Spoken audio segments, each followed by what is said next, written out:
Que a paz do nosso Mestre Jesus seja sempre em nossos corações. Para mim é sinceramente uma alegria renovada voltar à Cachoeira Alta e ao mesmo tempo uma responsabilidade, uma preocupação por conta do tema que nos foi proposto. Há mais ou menos 3 semanas atrás, eu tive a honra de ser convidado para fazer uma palestra de inauguração de um centro espírita em Goiânia, onde teria o evento principal no sábado à noite, e no domingo de manhã, que é o dia normal das reuniões daquela casa com palestra pública, nós repetimos a fala com outro tema. Então eu fui para fazer uma palestra no sábado à noite e no domingo de manhã.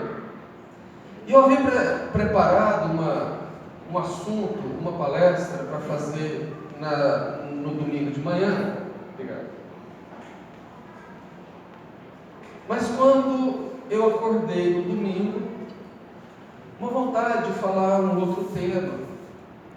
Mas como eu já tinha preparado a palestra, eu estava ali há 3 horas da palestra, eu não dei muita atenção para essa intuição e fui dar uma corrida, porque eu tinha acordado muito cedo, e correndo aquela ideia na cabeça.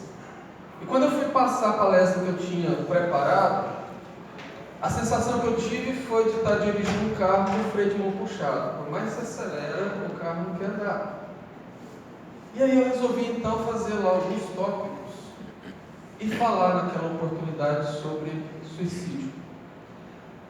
Mas eu não ia falar de morte, porque quando a gente fala que vai reflexionar sobre o suicídio, muita gente imagina que a gente vai falar de morte, das consequências. E a intenção não é essa mais. Porque falar de consequências de suicídio numa casa espírita, no meu entendimento, deveria pelo menos ser chover no molhado. Falar de suicídio em verdade é falar de vida. Então eu fiz uma reflexão sobre os motivos do suicídio, o momento que nós estamos vivendo no mundo e o que tem levado as pessoas a se matarem. E fui levado à reflexão por esse lado. Ao final, uma senhora me chamou lá no fundo e falou: eu vi que você gravou no celular, porque às vezes eu gravo, para depois eu ouvir, fazer uma crítica da palestra, ver o que eu posso melhorar. A gente sempre esquece de alguma coisa, lembra de outras. Então eu gravo para mim mesmo ver como que foi a palestra. E ela: olha, eu vi que você gravou e o meu sobrinho está fazendo um mestrado em São Paulo e ele optou, ele é da área de saúde, e optou para fazer um mestrado sobre o suicídio. Você apresentou alguns dados que eu achava que seria interessante. Você pode me encaminhar a palestra que eu vou passar para ele? Perfeitamente. Peguei o WhatsApp dela, encaminhei. Cerca de 3 horas depois, por volta de meio-dia, 1h da tarde, ela agradece pela palestra e se desculpa por ter demorado a responder, porque quando ela chega em casa, ela teve a triste notícia de que uma prima dela, parente desse sobrinho, havia se matado. Então a gente começa a perceber como o suicídio começa a ser, em relação a acontecimentos, banalizado. Começa a virar coisa comum e não deveria. Eu morei quase 10 anos em Mineiros, que é uma cidade vizinha a Jataí, e quando eu cheguei em Mineiros há quase 15 anos atrás, eu tive a triste notícia de saber que Mineiros consta entre as cidades do Brasil com o maior número de suicídio proporcional ao número de habitantes.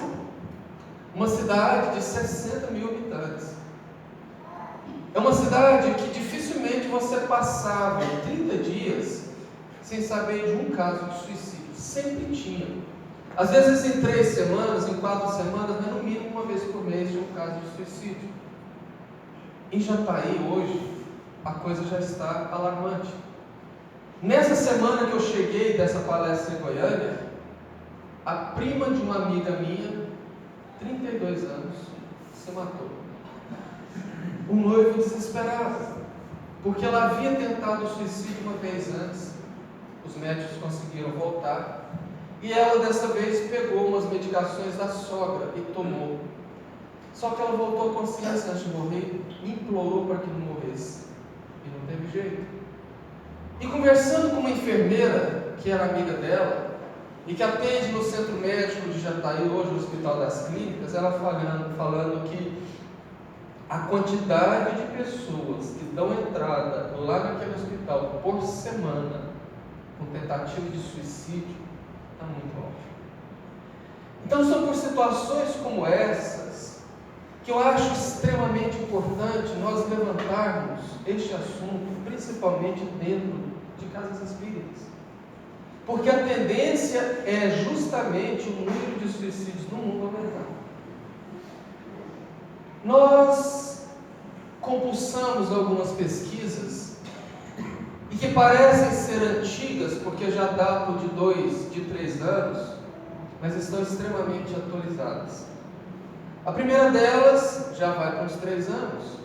A Organização Mundial de Saúde disse que em 2020, logo ali, serão no mundo 20% de pessoas com depressão diagnosticada, fora aquelas que têm depressão sem diagnóstico ainda.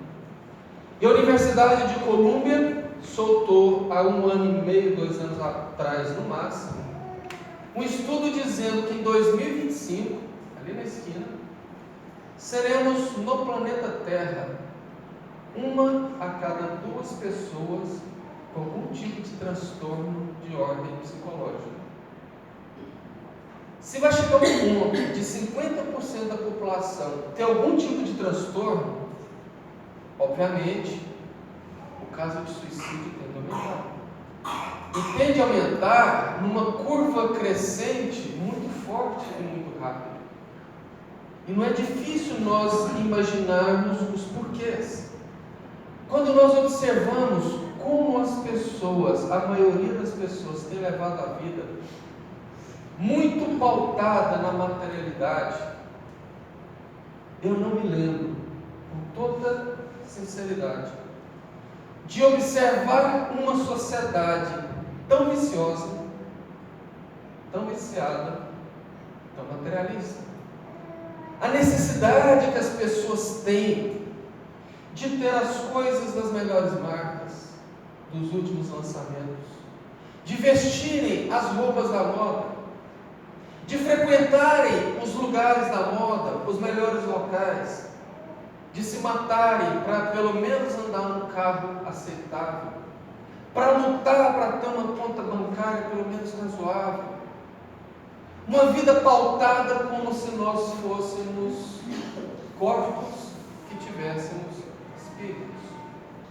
O resultado disso é que buscar a nossa felicidade em coisas pode nos dar momentos de alegria, pode nos dar momentos de satisfação, mas jamais a felicidade. E quando nós nos deparamos com situações que têm basicamente 2 vertentes, sendo a primeira a frustração de que estas coisas que nós lutamos não nos trazem felicidade, causa aquele vazio existencial. E numa segunda vertente, quando as pessoas pautam as suas vidas em coisas, em ter coisas, e por algum motivo perdem, não conseguem lidar porque acham que a felicidade é aquilo, e também caem. De qualquer maneira, essas 2 vertentes levam a grande maioria dessas pessoas a se matarem por não conseguir lidar com essa situação. Porque quando uma pessoa crê apenas que a vida é esta, quando a pessoa crê que apenas a vida é matéria, que você se torna feliz quando você tem coisas, e que quando morrer acaba, que argumento que você teve numa pessoa dessa, quando ela entra num desespero profundo, numa depressão profunda, ou perde tudo? Não existe argumento. Para ela, se matar é a única e a melhor saída. E este é o grande ponto. Porque mesmo as pessoas sabendo que a vida não termina com a morte, ainda se matam. Porque existia uma diferença muito grande entre saber e ter consciência. Uma coisa é você saber, outra coisa é você acreditar naquilo para valer. E esse é outro ponto complicado. Porque quando se trata de suicídio, existem situações muito graves, principalmente no mundo atual, que se chama desinformação. A desinformação não deveria ser tão grave, tão forte, como é em todos os setores. Porque hoje a maioria das pessoas tem informação na palma das mãos. Eu me lembro muito bem, quando eu fiz o curso de arquitetura e urbanismo em Goiânia,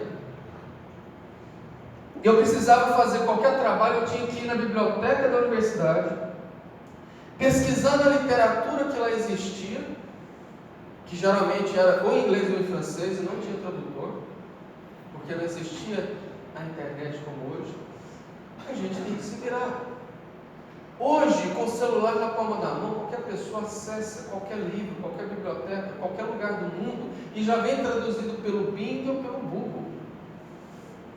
E as pessoas buscam se informar? Sim. Quem engravidou, quem matou, quem chifrou, quem largou. A vida alheia é a tônica nas redes sociais. Mas assuntos que nos engrandecem, assuntos que nos interessam, isso não acontece. É incabível o quanto de bobagem é dita nas redes sociais. Um exemplo pessoal. Eu tenho como hobby fazer fotografia. E eu espero, às vezes, um ano para chegar nessa época seca, para fazer foto do pôr do sol ou do nascer do sol, onde uma camada de poeira que fica solta, que fica flutuando, filtra a luz do sol e você vê o sol belíssimo, redondinho. Você não precisa nem de filtro da câmera, muito menos mexer no obturador para que você consiga fazer o sol aparecer com menos luminosidade. Então dá fotos belíssimas. E eu postei nas minhas redes sociais algumas fotos dessas há mais ou menos 3 semanas atrás, e foi uma frustração total. Porque algumas das fotos houveram quase 20 comentários. Que lindo, mas que pena que o sol está desse jeito por causa de queimada na Amazônia. E eu comecei a perceber a quantidade de pessoas reclamando que o sol estava daquele jeito, porque alguém disse que as fumaças das queimadas da Amazônia estavam chegando aqui, escureceu São Paulo no dia e está filtrando o sol desse jeito, percebe? Começo de história, a fumaça de lá não chega aqui. Segundo, eu até postei uma foto de 6 anos atrás que estava desse jeito. Falei, olha só, a queimada da Amazônia está tão forte que atingiu até o passado, porque minha foto de 6 anos atrás está do mesmo jeito. As pessoas não se informam. Eu saí de Jataí hoje com um pesar tão grande, porque eu andei 25 quilômetros com as 2 margens da rodovia totalmente destruídas por fogo. Eu não vejo ninguém ir nas redes sociais falar do fogo no cerrado, que mata animais do mesmo jeito, que destrói do mesmo jeito, mas a tal da vida de manada, isso é psicológico. O gado, onde vai um, vai todo mundo, e as pessoas hoje vivem em manada. Onde fala um, ele sequer se percebe ou sequer busca a veracidade daquilo e começa a replicar como se fosse verdade. E uma mentira dita 1000 vezes se torna verdade. Em relação ao suicídio, isso não é diferente. Os mitos em relação ao suicídio são muito grandes. E são tão grandes que começam a atrapalhar campanhas como essa do Setembro Amarelo. Porque de nada adianta você fazer certas campanhas quando você se depara com pessoas que levam a vida em manada, que tem uma vida parecida com um cavalo de carroça, de charrete, que usa aquele tapa-olho e só vê na frente e não consegue enxergar do lado. E aí você tenta explicar situações acerca do suicídio, mas o que prevalece são aquelas crendices que aquelas ideias anteriores. E sabe qual é a prova que isso é verdade? Por mais que se faça campanha, o número de suicídio está aumentando. E não deveria ser desse jeito, porque as pessoas deveriam estar mais esclarecidas. Portanto, a desinformação tem levado a uma formação de mitos muito grandes e muito sérios, que passados de boca a ouvido tem feito com que o combate ao suicídio esteja se tornando quase que inócuo. Como, por exemplo, fora da doutrina espírita, o maior mito que se existe acerca do suicídio é: não se deve falar de suicídio. Nós não podemos falar de suicídio, porque quando você fala de suicídio, você dá ideia para as pessoas. Primeiro, além de ser um mito que já está passando por uma revisão, ele é um mito que a realidade tem feito com que ele caísse. Mas ele tem um motivo de existir. Essa ideia nasceu lá no século XVII, onde um dos maiores best-sellers do romantismo, que é um livro que é muito conhecido hoje, até hoje, que se chama As Desventuras do Jovem Werther, que narra a história de um jovem que tinha uma paixão, e quando ele lhe dá conta de que essa paixão não está sendo correspondida, ele frustra e se mata. E observaram que, principalmente na Europa, um tempo depois do lançamento desse livro, houve um aumento de suicídio, principalmente de jovens, e de jovens com histórico de frustração amorosa, usando inclusive o mesmo método do personagem. Então descobriram o efeito mimético, o efeito de imitação que nós seres humanos temos. Então, a partir desse momento, começou a existir principalmente o pessoal que está em pé no fundo, tem algumas cadeiras aqui na frente, viu? Eu sou feio, mas não gordo não, pode ficar tranquilo. Então, existe uma tendência de imitação, o que fez com que principalmente a imprensa fizesse um acordo velado de não divulgar nada sobre suicídio. Porque às vezes que alguma celebridade se matava e a imprensa divulgava, inclusive contando como foi o método, perceberam, algum tempo depois, uma semana no máximo depois, o aumento de número de suicídio imitando aquela celebridade. Então, com isso, começou a ter a ideia o seguinte: alguém se matou, noticia a morte, fala que morreu, onde foi encontrado e pronto. Observe que na TV está desse jeito: fulano de tal morreu aos 42 anos, foi encontrado morto no hotel durante a sua turnê pela Europa. Todo mundo imagina que ele fez uso de alguma substância e se matou, morreu pelo menos por suicídio indireto, sem vontade, mas não comenta. E o interessante, que há mais ou menos dois anos e meio atrás, eu fiz uma viagem em São Paulo, e sempre que eu faço viagens assim, eu conecto pelo aplicativo no celular a CBN, que é uma rádio afiliada à Rede Globo, que toca notícias 24 horas, passa notícias 24 horas. E ali eu me lembro muito bem, ficou gravada a imagem, eu estava próximo ali da Paulista, no centro da cidade, quando num programa de entrevistas, uma das principais repórteres do Brasil, fazendo um comentário um tanto abismado, porque em São Paulo, uma semana atrás, 2 adolescentes haviam se matado em uma escola de classe média alta, com a diferença de 2 ou 3 dias entre os 2 suicídios, por bullying. Ela então começou a questionar esse acordo velado de não se falar. E disse: gente, nós precisamos falar de suicídio, porque as taxas de suicídios que antes eram geralmente em idosos, porque muitos idosos, às vezes, descrentes da vida, achando que já tinha dado o que tinha que dar, e não vendo muito futuro, muito frustrados, às vezes se matavam, e dava um número alto nas estatísticas. mas a coisa começou a esbarrar em crianças, em adolescentes e jovens, e mais, em jovens de classe média alta. O que fez então com que eles começassem a conclamar a necessidade de se falar sobre o assunto.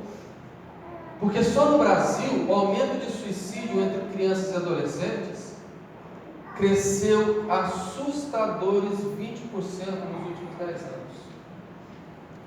A coisa é grave. E nós ficarmos calados, sem conversar nada, porque dá-se ideia, não dá-se ideia. Pelo contrário, a pessoa que está querendo se matar, que está planejando em se matar, e você conversa sobre o suicídio com ela ou perto dela, você abre uma porta para que ela possa conversar, para que ela possa se expor. E o interessante é que, se isso fosse verdade, nós não teríamos resultados positivos, como, por exemplo, a campanha contra a AIDS. Hoje no Brasil se morrem muito mais pessoas por suicídio do que por AIDS. E a AIDS tem campanhas constantes. O Aedes aegypti, que é o mosquito da dengue, e que hoje é uma epidemia, embora em controle, só começou a ser controlado porque o governo começou a fazer campanhas permanentes, a falar do assunto de maneira aberta, claro, em todas as mídias, e começa a dar resultado. E por que o suicídio tem que ser relegado a um dia por ano, ou a um mês dentro dos 12? Deveria ser uma campanha permanente. Deveria haver uma mobilização permanente, que eu tenho notado que pelo menos esse ano tem aumentado. Em Jataí, por exemplo, hoje eu recebi o convite para um seminário que a UFJ, Universidade Federal de Jataí, vai promover. Universidade Federal vai promover para falar sobre suicídio. Fizeram a maior pressão na prefeitura de Jataí para iluminar o Cristo Redentor, que é uma estátua até alta que tem no morro lá, e da cidade quase toda você vislumbra ela, de amarelo, para fazer uma comemoração sobre o Setembro Amarelo. E essa pressão veio de várias camadas da sociedade, de várias faixas da sociedade, mostrando uma certa conscientização, mas isso é pouco. Isso é muito pouco, porque além de falar, além de proclamar, nós precisamos estar muito alertas, porque a questão do suicídio, ela está muito mais próxima de nós do que a gente imagina. Muitas vezes nós ficamos fazendo campanha para alertar o outro, os outros, as pessoas, e do nosso lado, um ente querido, do nosso lado, um amigo, começa a falar sobre isso, porque esse é outro mito muito forte, de que quem fica falando demais não mata, porque cachorro que late não morde. Não é verdade, muito pelo contrário. Em termos de suicídio, cachorro que late morde, e morde mesmo, porque uma pessoa que está querendo se matar, ela dá sinais. E sinais muito claros, pena que a gente não observa. Observa assim, como o noivo daquela moça lá em Jataí, depois de morta, estava lá chorando e se culpando, porque ela estava dizendo há muito tempo que a vida dela estava uma droga. Ela estava triste há muito tempo porque a médica dela disse que ela não poderia ser mãe. E ela era louca como criança, inclusive era professora numa creche.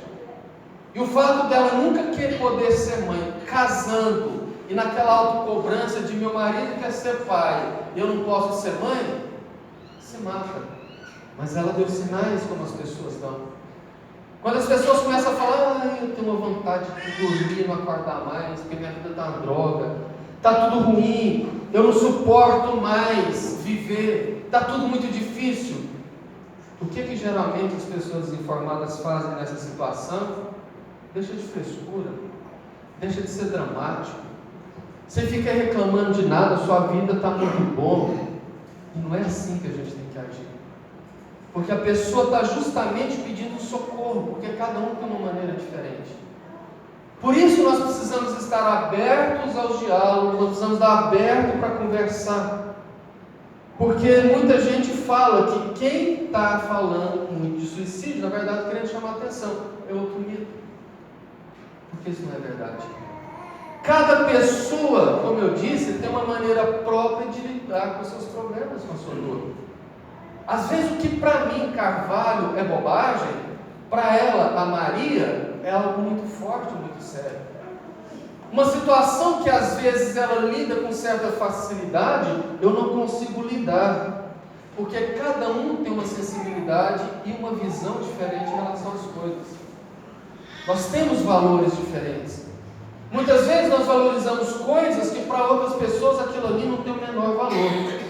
Portanto, quem pensa em se matar, geralmente fica numa situação que só vê dificuldade nas coisas. Numa situação de supervalorização da dor e das coisas ruins. Ela não consegue, ela está cegada para ver o lado bom. Por isso que nós não devemos desqualificar a dor de ninguém. Principalmente quando alguém está numa situação dessa, você fala assim, não, vamos ali tomar um sorvete que passa. Faz uma viagem, vai para o Nordeste, vai para a praia, que passa. Não passa. Porque a pessoa pode ir para onde for, fazer o que for, que o problema está dentro dela. Ela vai levar o problema para onde ela for. E uma coisa nós precisamos ter em mente.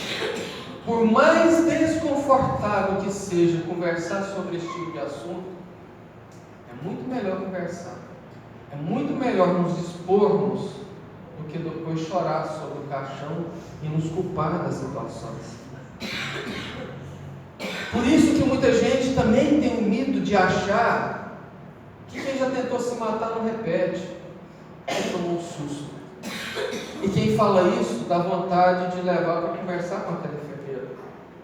Porque ela fala da quantidade de pessoas que vão 2, 3, 4 vezes ao hospital para tentativa de suicídio. Tem uma moça lá em Jataí, que é conhecida nossa, que tem 21 anos de idade. A família teve que contratar uma pessoa para ficar com ela durante o horário de trabalho, porque todo mundo tem que trabalhar, para que ela não se mate.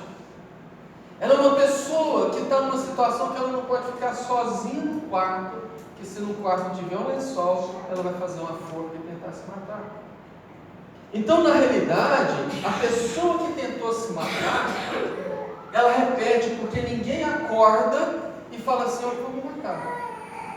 Ou ninguém está andando e fala, eu tive uma ideia, eu vou me matar. Não é assim que acontece. Quem pensa em suicídio vai amadurecendo pouco a pouco.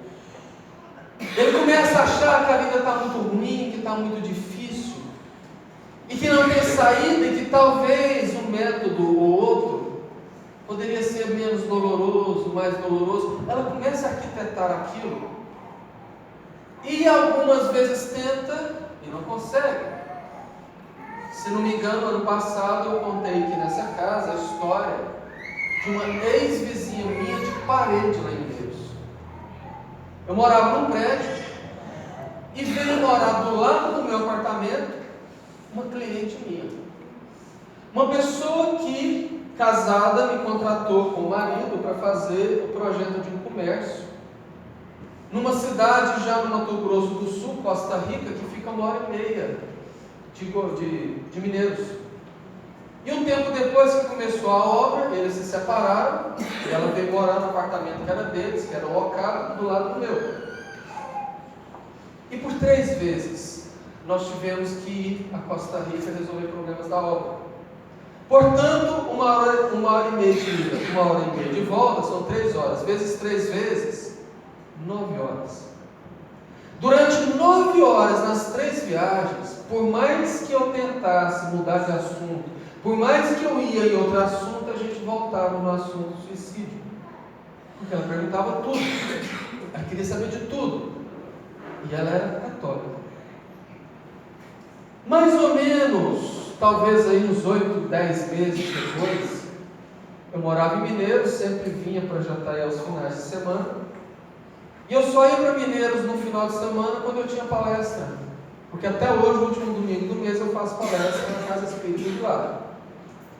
E naquele domingo, eu almocei. Quando eu estava saindo para Mineiros, uma mensagem no meu WhatsApp de uma outra conhecida, dizendo que naquela noite anterior, o filho dessa cliente, que mora com ela, chegou de uma festa por volta de 1h30, 2 horas da manhã, dormiu, acordou por volta de 10, 10h30 e estranhou da mãe não estar acordada, porque a mãe sempre acordava, ficava ali pelo apartamento, assistindo televisão, fazendo alguma coisa.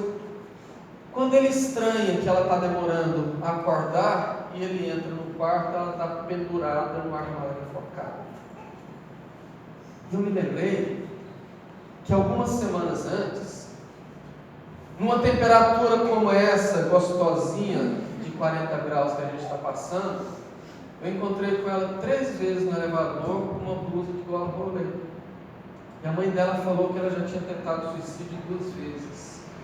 Que nas outras 2 vezes ela tentando se enforcar, o puxador do armário quebrou e marcou, e ela com vergonha usando a gola rolê. Provando que quem quando quer, se não tem assistência, faz mesmo. Mas o problema é que acima de nós discutirmos sobre mitos, sobre verdades, o que nós precisamos realmente fazer é observar o comportamento das pessoas. Porque sim, em suicídio ainda existe grupo de risco. Existem comportamentos que nós precisamos nos alertar e observar mais. Pessoas que tiveram muito trauma na vida. Eu conheço 4 pessoas, irmãos, que nunca ficaram sem os pais, que sempre viajaram com os pais de férias para todos os lugares, porque eram vizinhos nossos em Jataí, de frente do outro lado da rua. E eles são do interior de Minas. Então sempre viajavam. Dele, o marido, funcionário do Banco do Brasil, conseguiu, depois de quase 25 anos, transferência para a cidade deles, no interior de Minas. E pela primeira vez viajaram para comemorar a quase aposentadoria e deixaram os filhos pequenos em casa. 2 horas depois chega a notícia que bateu no carro e morreu os 2. 4 crianças separadas porque cada um foi para casa de um tio. Vivenciando um trauma que marca eles até hoje, porque eles já estão com 35, 40 anos. Pessoas que vivem situações como essas são pessoas dentro de grupo de risco. Pessoas que usam drogas, alcoólatras, pessoas que bebem. São outro grupo de risco, porque principalmente o álcool tira todas as travas morais quando a pessoa está bebendo. Você já percebeu que quando a pessoa bebe, ela é mais bonita? Ela acha todo mundo bonito, mais bonito? Ela fica mais corajosa, ela tem coragem de fazer certas coisas, ela briga mais às vezes, porque quando ela está sóbria, ela não é uma pessoa agressiva, ela se contém, mas quando ela bebe, ela quer quebrar todo mundo. E se ela tem algum problema e tem vontade de se matar, quando ela bebe, ela se mata. E a mesma coisa para quem usa drogas. E se ela ainda é uma pessoa com comportamento agressivo, mais ainda. Porque a mesma tendência que a pessoa tem de ser agressivo com o outro, ela é com ela mesma. Então são situações assim, justamente com a questão do materialismo, que são comportamentos sim, que aliado aos sinais que as pessoas dão, como eu disse, nós precisamos nos alertar. A pessoa do nada começa a estocar medicamentos. Toda semana ela compra e vai armazenando. Ou a pessoa do nada resolve deixar a vida financeira dela certinha, pagar todas as contas, arrumar documentos, arrumar papelada. Outras vezes ela dá uma coisa de valor para o amigo, para tentar se desfazer de coisas de valores. São sinais que às vezes passam muito desapercebidos. Mas são sinais que indicam que a pessoa já está pensando, talvez, em acabar com a vida, em acabar com o sofrimento dela. E esse é o maior mito de todos. É acreditar que a morte põe fim ao sofrimento, porque é isso que a pessoa que busca o suicídio tenta. Uma tese psicológica diz que quem se mata não quer se matar, quer matar o problema que ela carrega dentro dela, nem que para isso ela tem que se matar. Sim, é uma tese. Mas é uma tese, uma teoria. Não necessariamente toda situação é essa. O fato é que, sendo assim ou assado, as pessoas que se matam creem que vão por fim naquele sofrimento. E Kardec diz: a maior decepção do suicida é descobrir que não morreu. Porque nós todos temos a tendência a querer preservar a vida. Lembra da moça que já havia tentado suicídio e quando tentou pela segunda vez e via que ia morrer, tentou recuar, mas não dava mais? O suicídio é mais ou menos isso. 1 milésimo de segundo após o tiro desferido, após a consciência perdida e você acorda e vê que não dá, que você fez besteira, já era. Esse é o grande problema, porque a maior dor é a dor do suicídio. Porque ela, além de não resolver, o suicida acorda no plano espiritual, com o mesmo problema que ele quis se matar, agravado a sua dor moral e psíquica, o desespero vem mesmo. E a nós espíritas, sendo uma exceção, cabe a responsabilidade de trabalhar sobre isso. Porque a nós espíritas foi dado o conhecimento, principalmente da vida após a morte. E Jesus disse: muito será cobrado àquele a quem muito foi dado. O que é lastimável. Que além do brasileiro não gostar de ler, o espírita muito menos. E a prova de que espíritas não leem, e pior, ouvem coisas e passam para frente sem procurar saber da veracidade, é que também dentro da doutrina espírita existem mitos muito graves e muito sérios, e muito doridos. Como, por exemplo, eu já ouvi espírita de nascença, espírita com muito conhecimento, pelo menos na teoria, dizer: a gente não pode orar por suicidas, porque a gente atrai suicida para dentro da nossa casa. No culto do Evangelho no lar, a gente não pode rezar, porque senão a gente vai atrair os suicidas para dentro. Isso, além de ser um equívoco lastimável, é de uma covardia tão grande. Porque o que o suicida mais precisa é de uma oração.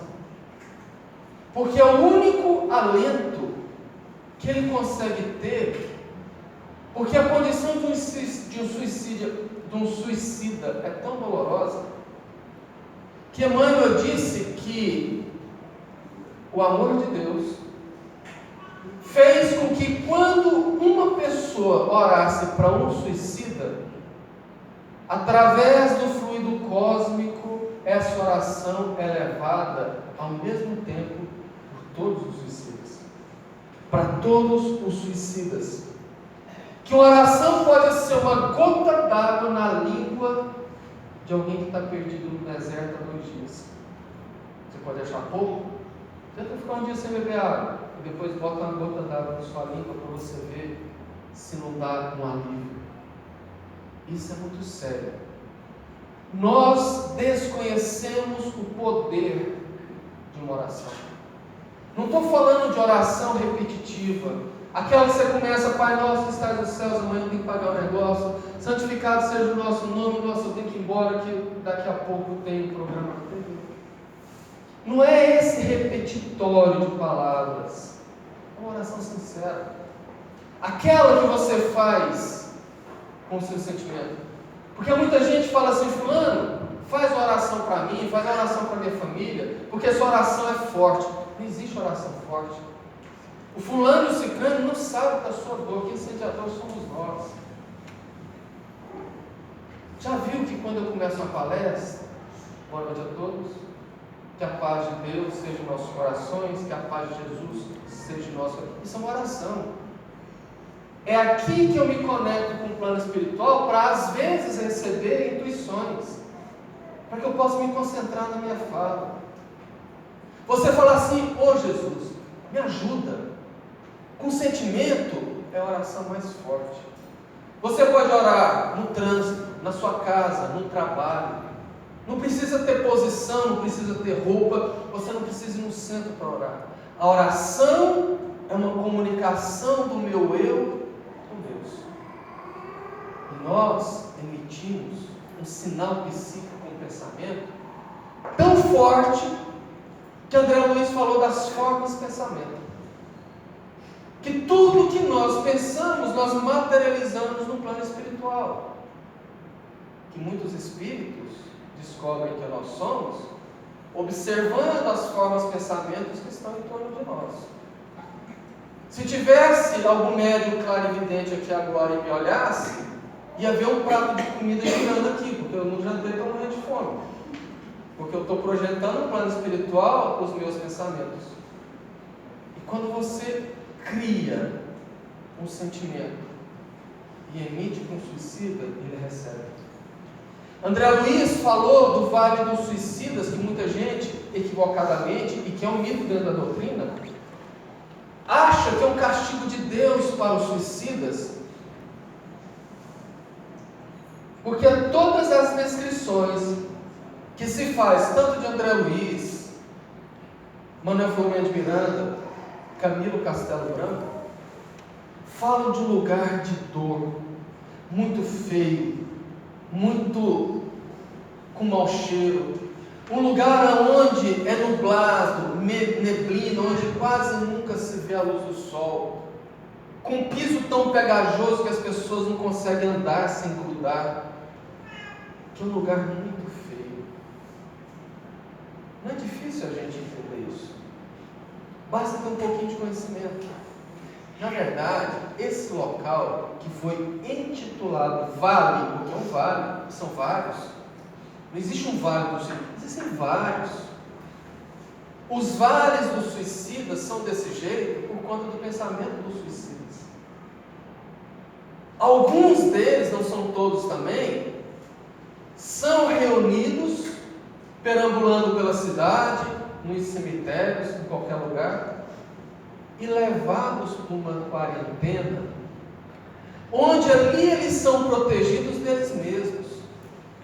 Porque o psiquismo de um suicida é tão deletério, é tão negativo, que uma pessoa que se matou e tenta buscar os seus familiares, no afã de pedir ajuda, ele pode influenciar com seu psiquismo deletério pessoas ao pensamento de suicídio. Ele pode desencadear doença em crianças e idosos, pessoas que estejam com o seu sistema imunológico baixo, dado a vibração muito forte.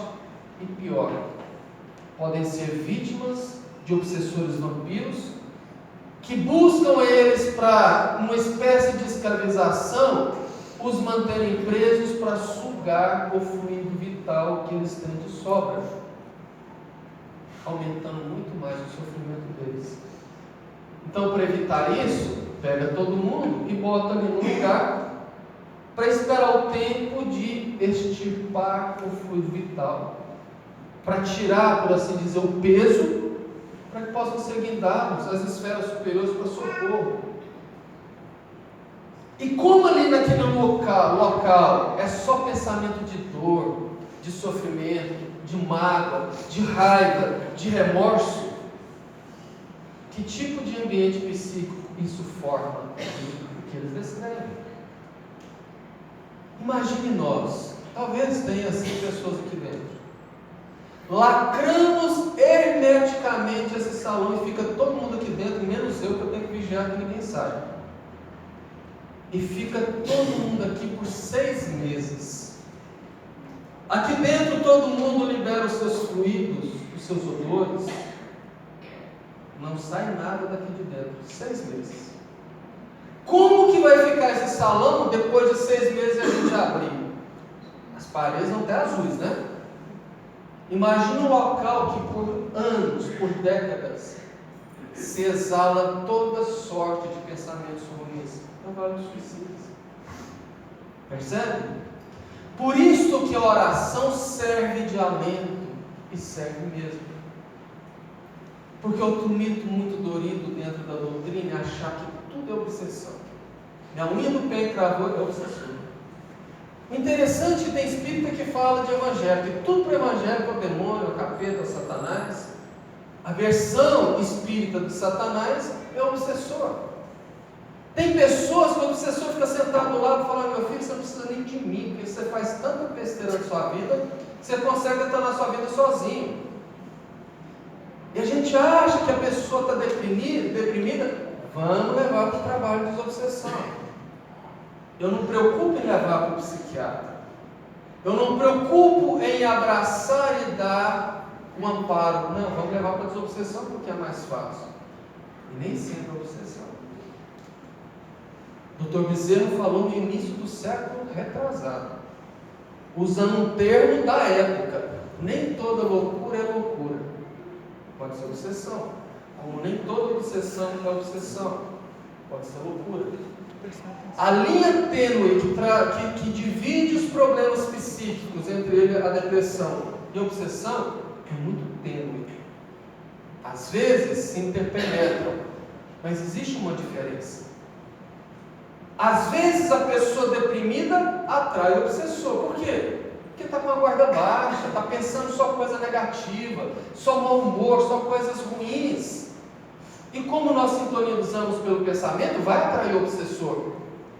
E ali, às vezes, ele atrai por afinidade o obsessor que está no plano espiritual com depressão e agrava mais ainda a situação dele. Mas não necessariamente é obsessão. Até mesmo porque existe uma realidade. Você sabe o que é isso? Eu senti um sabor diferente, acho que já está sendo fluidificado. Até mesmo porque existe uma condição psíquica que acomete muitos espíritos encarnados, que nós espíritas deveríamos conhecer e abrir nossos olhos. Ex-suicidas, espíritos que cometeram suicídio, principalmente em reencarnação próxima passada, têm uma tendência psíquica a repetir o suicídio. Houve um estudo feito com os ex-kamikazes japoneses. Começaram a perceber que o número de suicídios no Japão, principalmente na década de 80, de 90, de jovens, era muito alto. Principalmente de jovens se projetando de alturas. Em trabalhos espirituais foi revelado que eram grande parte deles os ex-kamikazes, que no desespero do Japão perdendo a guerra na Segunda Guerra Mundial, por serem muito fracos em relação à quantidade de tropas e armamentos, voluntariamente atiravam seus aviões sobre os navios americanos, para tentar destruir a frota americana, se matando, em nome da pátria. Ah, mas vem cá, um cara que destrói o seu corpo num acidente desse como suicida, não voltaria todo deformado? Sim e não, depende. Não existe uma regra como receita de bolo. Você fez isso, acontece isso. Isso depende muito da programação reencarnatória. Isso depende muito da condição espiritual, da condição evolutiva daquele espírito, de consciência de si próprio. Sabemos nós que o que nós fazemos no nosso corpo reflete no perispírito. E sendo o perispírito um corpo semimaterial, ele precisa da reencarnação para cicatrizar. Por que geralmente uma pessoa que dá um tiro na cabeça pode voltar débil mental, ou cego, ou surdo, ou mudo, ou tudo isso junto? Porque depende da área do cérebro que o projétil destruiu. Lesionado aquela área, ele vai voltar com aquela deficiência, que pode vir desde o nascimento, mas que ele pode adquirir depois. Um caso conhecido é Santos Dumont, que depois de inventar o avião e ver a sua invenção sendo usada na guerra, ele caiu em depressão muito profunda e se enforcou. década de 1960. Reencarna, ou 70, se não me engano, foi 70. Reencarna na cidade de Campos, no Rio de Janeiro. Um bebê lindo, perfeito, que com 7, 8 meses de idade, a babá colocou no carrinho e foi passear na praça. Campos é uma cidade litorânea, brisa do mar, de repente a roda do carrinho pega na pedra, vira, o bebê cai, rompe a vértebra, tetraplégico. Por quê? Porque ao se enforcar, ele deu tranco, achando que eu vou pular, vou dar um tranco na minha coluna, vou perder a consciência, morro por asfixia, sem sofrer. Deu um tranco na coluna, ficou tetraplégico, reencarnou tetraplégico. Mas por outro lado também, Ivone do Amaral Pereira, a médium que psicografou Memórias de um Suicida, que é a dica de leitura, um livro de quase 600 páginas, que a pessoa olha e fala, nossa, não tem nenhuma figurinha, mas é um livro que mostra uma realidade de suicídio, tanto antes do suicídio, depois do suicídio, o resgate e a reencarnação, tanto dele quanto dos amigos. Quem lê não tem como se matar. Ela, a médium, que teve uma vida muito difícil, que teve que trabalhar para comprar o lápis e o papel para psicografar o livro, que quando tentou editar o livro, a febre fechou as portas por 2 vezes, dizendo que não podia editar aquele livro por um monte de motivo, e ela extremamente frustrada, porque era uma jovem muito pobre, estava com calhamaço para editar uma história que ela não acreditava que era dela. Voltou para casa, trabalhou um dia para comprar fósforo, para botar fogo. Quando ela risca o fósforo, manifesta uma mão muito alva e brilhosa, segura, e ela ouve a voz do Dr. Bezerra de Menezes: aguarda. Não foi por acaso que você foi negado. Ela guardou o livro por quase 20 anos, 13 anos, se não me engano. Certa feita, o diretor da FEB liga: Dona Ivone, eu lembrei que a senhora tinha um livro muito interessante, traz aqui para o nosso editor ver. Foi necessário que André Luiz viesse através de Chico Xavier trazer a realidade do plano espiritual com outra visão para a humanidade, para que depois o livro dela fosse editado. Porque é um livro tão chocante que, se viesse sem o conhecimento de André Luiz, às vezes poderia ser rechaçado por ser uma ficção científica ou por ser muito forte. Muito forte no sentido de mostrar a realidade, que precisa.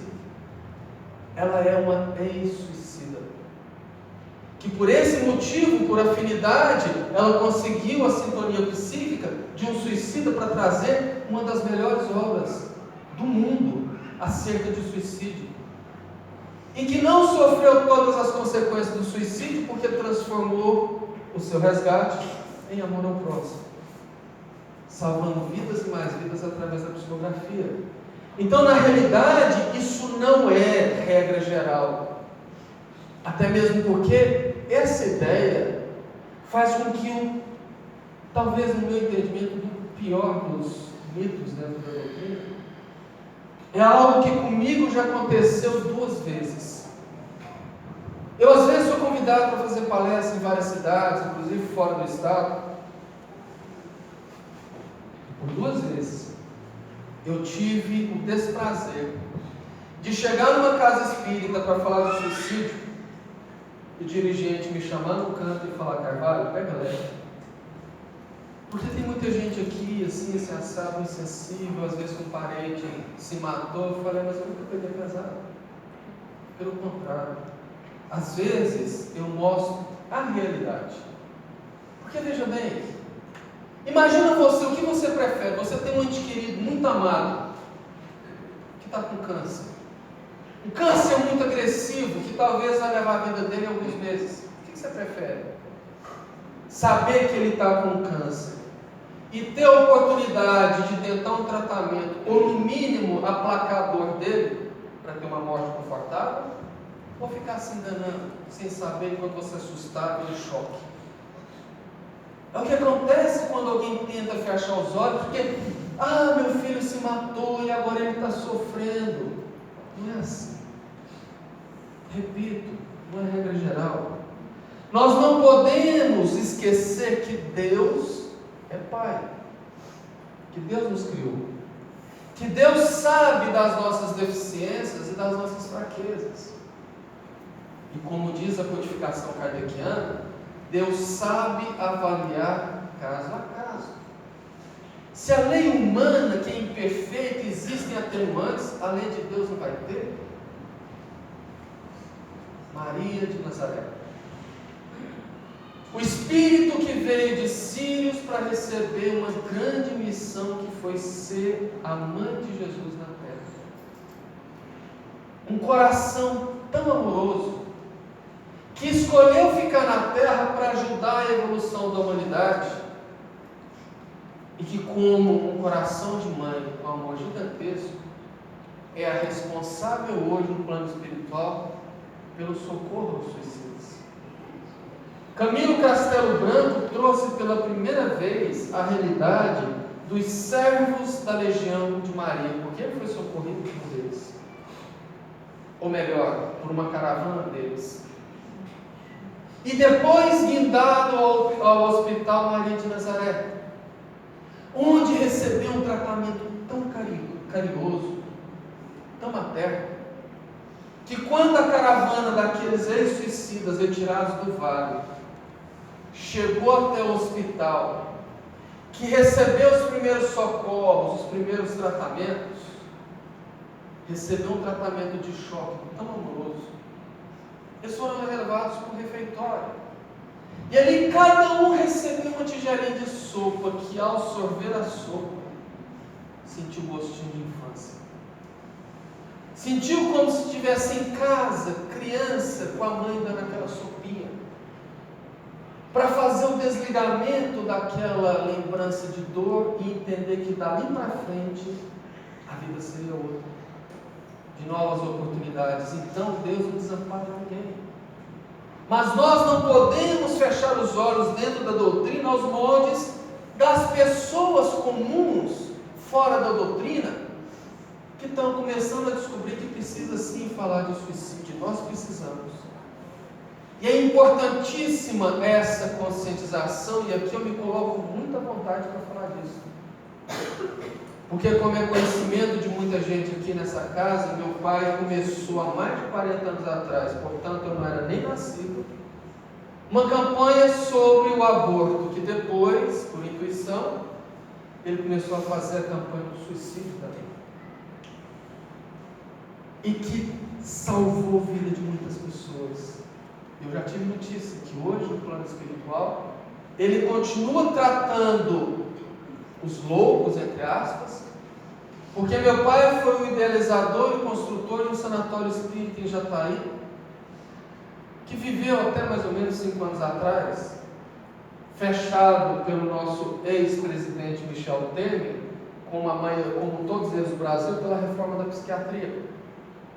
Mas até então lá se tratavam loucos, que as pessoas chamavam de loucas, que passavam por todo o Brasil, por todos os hospitais, não tratavam, e lá conseguia tratamento.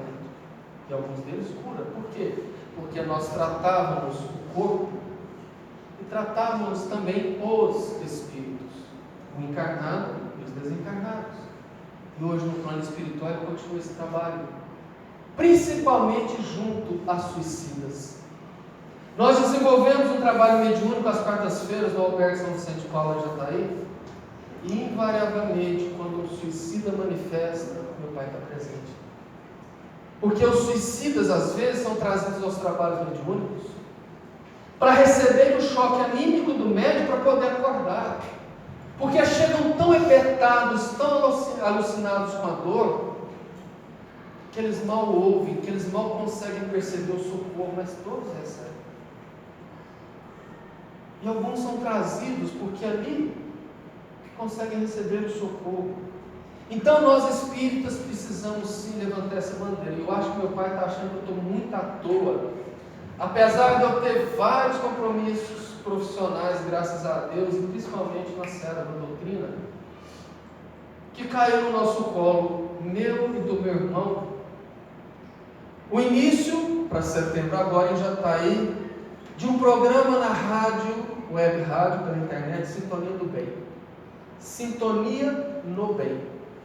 É uma rádio já está aí, de alguns espíritas muito lutadores, que estamos tentando colocar ela para funcionar 24 horas por dia, 7 dias por semana, a partir de agora.